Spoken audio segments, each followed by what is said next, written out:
Creo que cada uno tiene que tomar riendas un poco de su salud, tiene que ser proactivo y tiene que empezar a mirar un poquito por él y utilizar otras estrategias que, como te digo, que están ahí, que están al alcance, que son baratas. Una vitamina D no cuesta nada, salir a correr no cuesta nada, simplemente caminar, exponerte al sol, pisar el suelo descalzo, el césped o la tierra no te cuesta nada, conectar con la naturaleza, hacer respiraciones, o sea, hay cosas que son gratis y que aportan mucha, mucha salud. Así que la gente se eduque y que intente contactar con profesionales que realmente les puedan ayudar.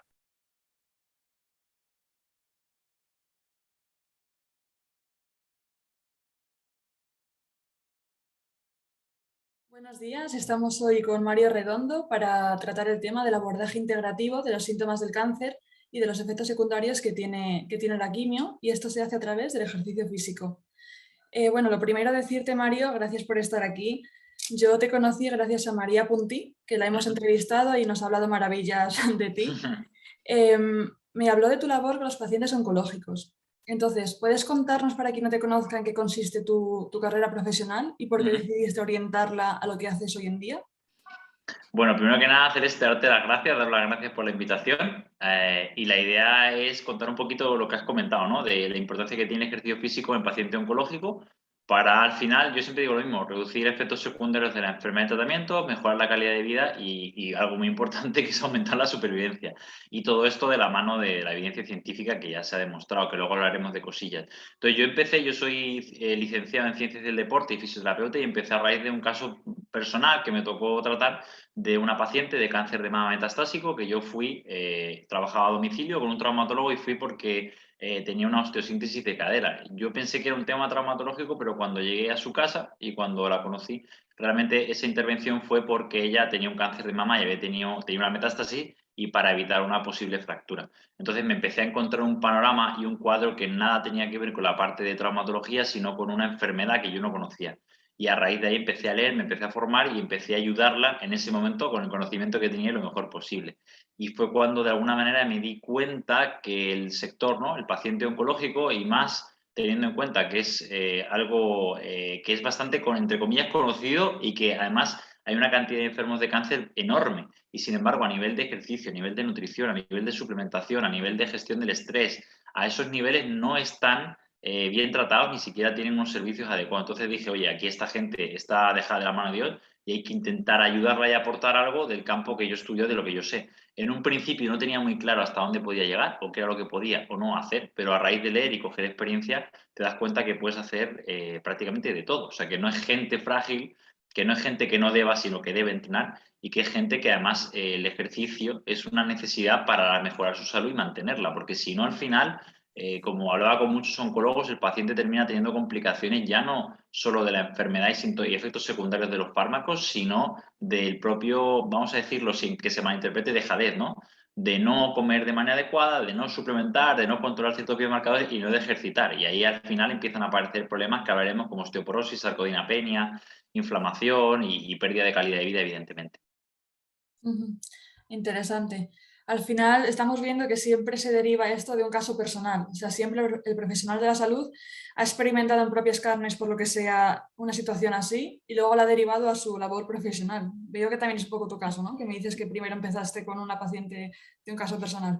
Exactamente, al final yo siempre, o sea, ¿cómo te digo? Fue un cúmulo de cosas, o sea, fue una necesidad. Yo me enfrento, ¿no? Me encuentro una persona que tiene una enfermedad que yo en teoría he escuchado, pero no conozco, y tengo dos opciones: o pasar por ahí como si no hubiera pasado nada y hacer mi trabajo, y como, bueno, como otro paciente más, o implicarme, intentar ayudarla, y para ello había que leer del tema, ¿no? ¿Hubiera sido una persona con esclerosis múltiple y con algo raro? Pues me hubiera tocado por ahí. Pero en este caso, lo que fue determinante no fue tanto que yo me encontrase a esta persona, sino que fue la actitud que tuvo ella de cara a la proactividad. Si ella hubiera pasado un poco de lo que yo le planteaba, seguramente pues no hubiera dedicado mi tiempo y mi esfuerzo al paciente oncológico y estaría haciendo otras cosas. Entonces también ella tiene, o en ese caso tuvo mucho mérito el empezar a hacerme caso, a dar valor al servicio y a empezar, evidentemente, yo empezar a ver que ella realmente se encontraba mejor, cuando lo que hacíamos eran cuatro cosas muy sencillas con un poco de criterio según lo que yo en ese momento sabía. Entonces fue cuando dije, bueno, aquí creo que podemos ayudar más de lo que yo creía o más de lo que me han contado. Pero sí, hay mucha gente que empieza a trabajar con diferentes perfiles de población, en diferentes temáticos, se empieza a formar o especializar en áreas concretas por o un problema personal o familiar o algún paciente cliente que tiene que necesita ayudar y tiene que indagar más. Es curioso cómo coincidís todos, pero muy interesante. Bueno, yo sé que no trabajas solo, sino que en ciertos casos derivas a tus pacientes hacia otros profesionales que trabajan contigo cuando esos pacientes necesitan más allá, pues, de un tratamiento como el que tú ofreces, ¿no? Al final eso es la medicina integrativa, que es integrar las técnicas de siempre con otras nuevas, eso en cuanto a tratamientos, pero luego en cuanto a los pacientes en sí, consiste en integrar, pues, esos aspectos psicológicos, nutrición, deporte, todos los hábitos de vida, cambiarlos, ¿no? Entonces, mi pregunta es, ¿cuál es el abordaje integrativo que aplicarías a un paciente que siente muchos efectos secundarios por la quimioterapia? Pues mira, lo has comentado, Celeste, muy bien. Y yo, por ejemplo, recomiendo que no hagas solo una pata. O sea, tienen que ser muchas estrategias de manera sinérgica las que te lleven a tener un buen beneficio, un beneficio importante. Una persona que presente toxicidades, ¿no?, derivados del tratamiento, por ejemplo, en este caso, sabe que el ejercicio propiamente tal es una estrategia muy efectiva para reducir la toxicidad que produce la quimio, ¿no? De hecho, el músculo, preservar un músculo esquelético sano, funcional, metabólicamente activo, te previene de producir toxicidad, por ejemplo, con fármacos como la capacetabina, que es un fármaco que se da en cáncer de mama metastásico. Luego, evidentemente, todas aquellas estrategias que vayan encaminadas a la parte nutricional, ¿no? La parte tanto nutricional como la parte de suplementación, que es fundamental. O sea, seguramente que vosotros habéis tenido también aquí otros médicos, ¿no?, de medicina integrativa o amarilla, donde hablan, pues, de cosas como la vitamina C, la vitamina D, omega 3 y esto que al fin y al cabo, sinceramente, es fundamental, ya no en paciente oncológico, en cualquier enfermo crónico y en cualquier persona, y se está viendo más a día de hoy con la situación esta de la pandemia del COVID, ¿no? Como la vitamina D parece ser que es fundamental. Entonces, la característica que tienen muchos de los pacientes con los cuales al final yo tengo éxito o la cosa va bien, radica en que tú te rodeas de otros compañeros, de otros profesionales y tú derivas con el único objetivo de que esa persona esté mejor. Yo en el caso, por ejemplo, de María, sí que creo que le he mandado a un paciente y en el caso, por ejemplo, de Sergio Gómez, que es nutricionista, también le he derivado a un par de pacientes, ya van como 7 u 8, porque considero que si esas personas, por ejemplo, cáncer de mama, supervivientes que tienden a una obesidad importante sarcopénica e incluyen la nutrición, la suplementación, la gestión del estrés, y en este caso también a veces algún médico de medicina integrativa, porque a veces algún fármaco hay que prescribir por necesidad, pues ese paciente va a responder mucho mejor a la hora de hacer ejercicio. Es una persona bien nutrida y descansada va a rendir mucho más a la hora de entrenar y evidentemente el beneficio va a ser mucho mayor. Por tanto, estrategias que me decías para reducir toxicidades, todo lo que tiene que ver con nutracéuticos, suplementos, que eso ya lo tiene que llevar un médico de medicina integrativa o en este caso un nutricionista clínico, y luego por otra parte evidentemente el ejercicio, y creo que es muy importante el tema y cada vez se le quita, cada vez se da un poco más de importancia a la parte psicológica. O sea, gestión del estrés, la calidad del sueño, que luego sacarás algún artículo y cosas de estas, son súper, súper importantes. Y, por ejemplo, algo que yo he descubierto hace poco que tiene que ver con la disautonomía, que es una mala, vamos a decir, una mala gestión del sistema nervioso autónomo, ¿no? Del simpático y parasimpático, que muchos pacientes también tienen. Entonces, hay que hacerlo todo. O sea, solo haciendo ejercicio no vas a mejorar como potenciando todo lo otro, que además multiplica y es exponencial. Y tengo claro que la nutrición, la suplementación y sobre todo, como digo, la parte psicológica es fundamental, porque si no, lo otro va a ser muy complicado. Justo iba a preguntarte ahora qué relación hay entre salud mental, deporte y cáncer. Pues mira, hay muchos estudios, por ejemplo, hechos en cáncer de mama, que ellos ven cómo el ejercicio, y sobre todo en grupo, tiene un beneficio a nivel psicológico muy, muy importante. Y también actividades realizadas en medio natural para, bueno, disminuir los niveles de estrés, incluso se mide a nivel de citoquinas proinflamatorias. Y es más, hay actividades como, por ejemplo, el yoga, que aunque no tengan un beneficio directo sobre variables fisiológicas importantes como pueden ser la fuerza muscular, la masa muscular o tu mitocondria, sí que tiene un impacto muy importante sobre otros marcadores que se pueden medir como de inflamación, que a mí me sorprendió cuando lo leí y me llama la atención y tiene que ver todo mucho con el tema de la respiración, la meditación y todo esto. Y es algo, como te digo, que creo que tiene mucha más relevancia de la que se le suele dar, porque esto lo hablaba con otro médico que no sé si habréis tenido, pero seguramente tendréis, a Jorge Cubrias, que él al final lo comentaba, dice un paciente, una persona cuando te diagnostica un cáncer, ten por seguro que el sistema de alarma y de alerta salta. Y junto con eso empieza a dormir peor, pensamientos obsesivos, o sea que la parte psicológica, y de hecho yo lo veo mucho, mis pacientes que consiguen entrenar con diagnósticos muy malos son gente que tiene unos hábitos y tiene una gestión del coco, de la cabeza muy buena. O sea, ahora mismo tengo una persona, por ejemplo, muy joven, 35 años, con un cáncer de páncreas, que encima se le acaba de morir su padre. Y yo ayer mismo le envié un WhatsApp dándole el pésame, dándole un poco de apoyo y diciéndole que estoy para lo que necesite. Y lo más normal es que esa persona no hubiera contestado el WhatsApp nunca y ya hubiera dejado de venir por aquí. Pues me contestó a los 2 minutos. Me sorprende. O sea, primero porque por su forma de ser, en ese caso, o sea, sé y que porque valora, quizá me valora a mí como profesional y que sabe que estoy ahí, pero que lo normal es que esa persona directamente de cabeza se iría y sigue entrenando y sigue manteniendo su rutina regular y sigue haciendo esas cosas que la pueden llevar a estar mucho mejor, y ha implementado cosas que según sus creencias quizá no habrían entrado, pero confiando en mí, que la he plantado también, otra le he planteado que acuda a otros servicios de medicina integrativa, pues está haciendo cosas como el ozono, la ioterapia de colon, adaptógenos y otras cosas que en la medicina convencional ni se plantean y muchas veces se denostan. Entonces, sí que creo que la parte psicológica que te puede ayudar el ejercicio es muy potente y muchas veces no se habla tanto de ello. Ujú. Bueno, tienes que estar orgulloso de tu forma de tratar a los pacientes, porque eso que ves en ellos es un reflejo de cómo tú les tratas al final.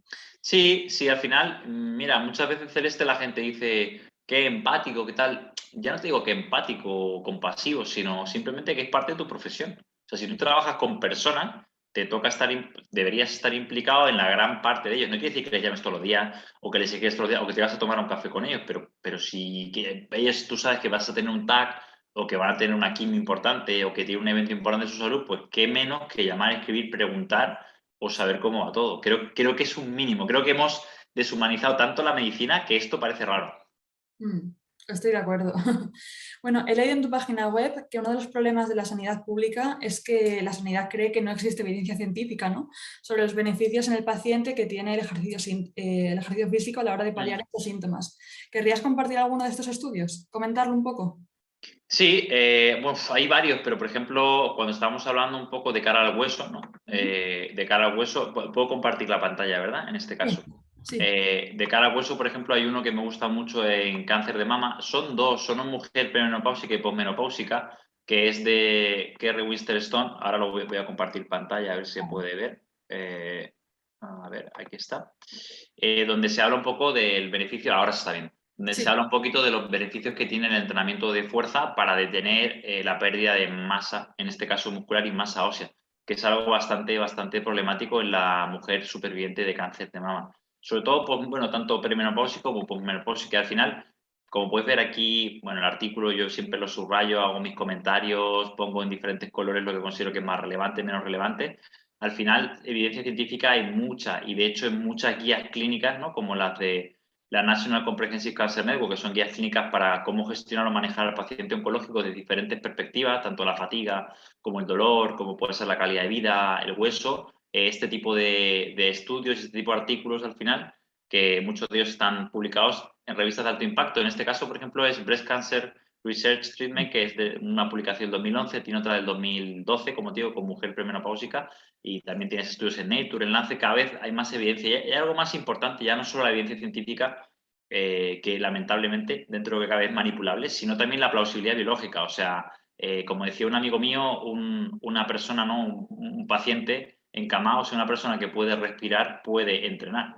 Y al final con el paciente o con enfermos crónicos suele ocurrir un poquito lo mismo, que el objetivo es que ellos se entiendan, tanto el profesional médico como, por ejemplo, otros profesionales como puede ser el fisioterapeuta, el nutricionista, el psicólogo, entiendan que el ejercicio es parte fundamental del tratamiento integral. Y al igual que a un paciente oncológico no se le ocurría quizá no darse la quimio o no acudir a su cita con radioterapia, pues tampoco debería no pasársele por la cabeza que debe mantenerse activo y debe implementar el ejercicio físico. Pero al final, si no, como decía otro compañero, Walter Suárez, decía, ¿cuándo nuestro desconocimiento de la fisiología ha llegado a hacer que nos preocupemos más porque el paciente haga ejercicio que porque esté en el sillón? O sea, hemos llegado a un punto que estamos desvirtuando todo, y el ejercicio no tiene mayor riesgo que otras estrategias para, en este caso, para mejorar al paciente oncológico. Es más, si me dejas, Sí, voy a sí. intentar compartir otro artículo que no sé dónde lo tengo, la verdad, pero que habla un poco, creo que era de Shield y colaboradores, está aquí, que es una revisión narrativa donde se observa que el paciente, en este caso, con metástasis óseas, que puede ser un paciente frágil, un paciente peligroso, no es un paciente de riesgo, lo voy a poner para que lo veáis, para no incorporar el ejercicio físico. Fijaros que aquí está el artículo, que además es de Cochrane, creo, es una revisión narrativa, y se ve perfectamente cómo pone directamente que los pacientes oncológicos deben implementar el ejercicio físico para mejorar su salud, en este caso personas con metástasis óseas, y no hay un mayor riesgo de fractura que los grupos control que no realizan ejercicio. De hecho, el hueso necesita un estímulo mecánico para mejorar. El tema es dosificar eso. Es como los fármacos, ¿no? Donde el veneno está en la dosis. Pues esto es lo mismo. Al final no es que el ejercicio sea malo o sea súper bueno. Todo va a depender de cómo lo dosifiques, pero realmente hacer daño a alguien a través del ejercicio es bastante complicado. Y en este caso quería enseñar que, como se ve aquí, una previsión narrativa, en personas con metástasis óseas, el ejercicio es una estrategia muy importante. Aquí ponen las personas que reciben tratamientos sistémicos con metástasis óseas, tienen un impacto que impacta negativamente la masa muscular, la fatiga y la función física. Este artículo examina los beneficios del ejercicio físico en personas con metástasis y la consideración o los riesgos de la prescripción de ejercicio en estas personas con metástasis, incluido la salud del hueso, los niveles de dolor y el tratamiento oncológico, la eficacia y la seguridad de las intervenciones con ejercicio. El estudio hace una revisión y reporta los eventos adversos que no fueron encontrados o no hubo un mayor incremento del riesgo de fracturas en las personas que realizaban programas de ejercicio en comparación con los grupos control. Hay una necesidad de individualizar la prescripción de ejercicio y adaptar el ejercicio a los pacientes que refieren, pues evidentemente, metástasis óseas. Por tanto, es que es tanto la evidencia científica y son tantos los artículos que avalan que el ejercicio es una estrategia segura y eficaz, que a día de hoy, como dice Miquel Izquierdo, que es un catedrático en adulto mayor, es que viene a ser una mala praxis deontológica el no prescribir el ejercicio físico contraindicarlo. ¿Has encontrado el caso de alguna persona, algún paciente que te dijera, oye, pues yo no sabía de estos beneficios, pero al ver tu página web y leer estos estudios, pues me he convencido, ¿no? He visto lo que verdaderamente hay.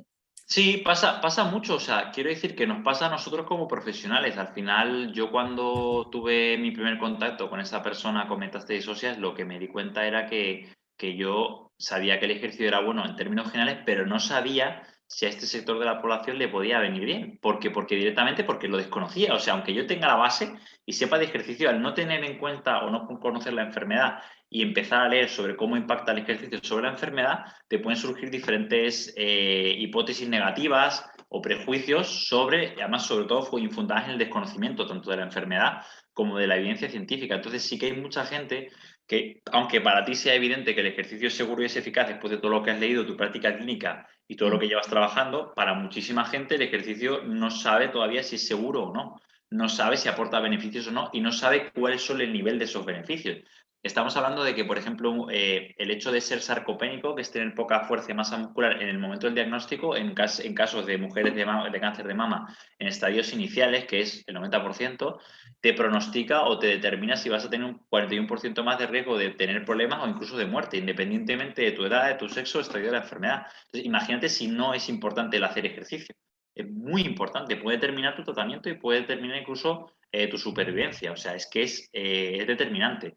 Y digo el entrenamiento como todas las otras estrategias que habéis estado hablando con otros profesionales.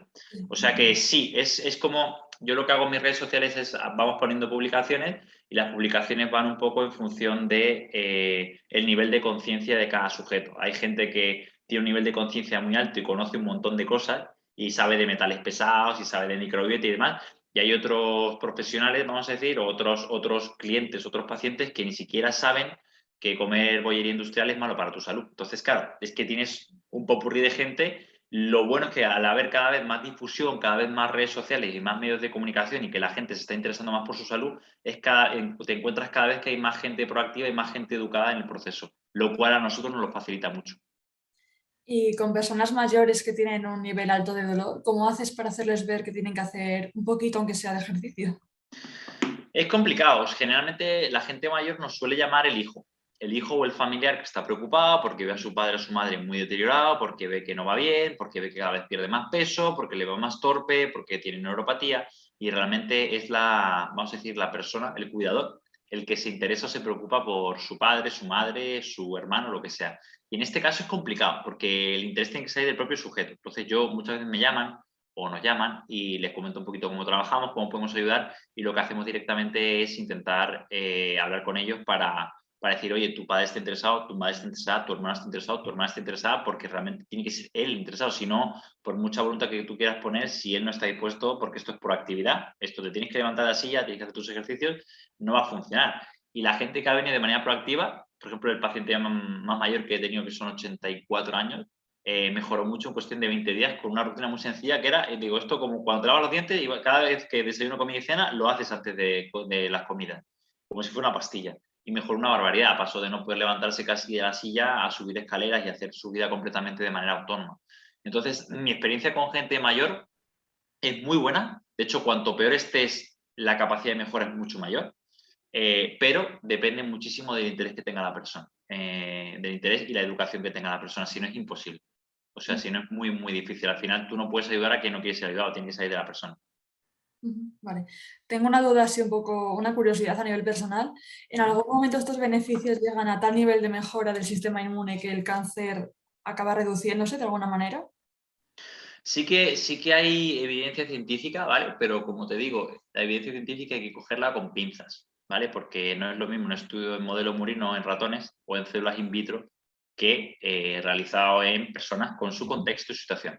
Entonces, te pongo una parte dulce y una parte más amarga, ¿no? Sí que se sabe que el ejercicio físico y de alta intensidad de manera aguda, por ejemplo, tiene la capacidad de elevar los niveles en sangre de las natural killer. Y se sabe que el ejercicio físico de alta intensidad y extenuante no produce una inmunosupresión, que esto es algo que ya desbancaron Turner y Campbell hace un par de añitos, 2019, porque lo que ocurre es que el sistema inmune se redistribuye. Entonces, si tú mides en sangre y dices, hay pocos neutrófilos, hay poca cosa, pero luego al final lo que ocurre básicamente es que esto está en mucosa, está en pulmón y en otros sitios.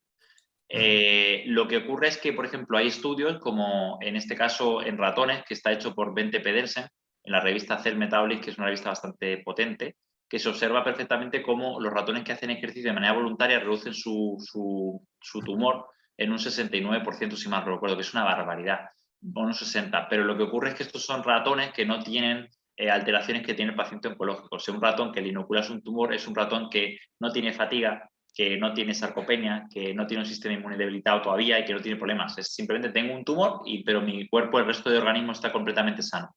Y básicamente se debe a que a través del ejercicio y a través de las catecolaminas empieza a funcionar mejor el sistema inmune y las células del sistema inmune se infiltran sobre el tumor y lo reducen.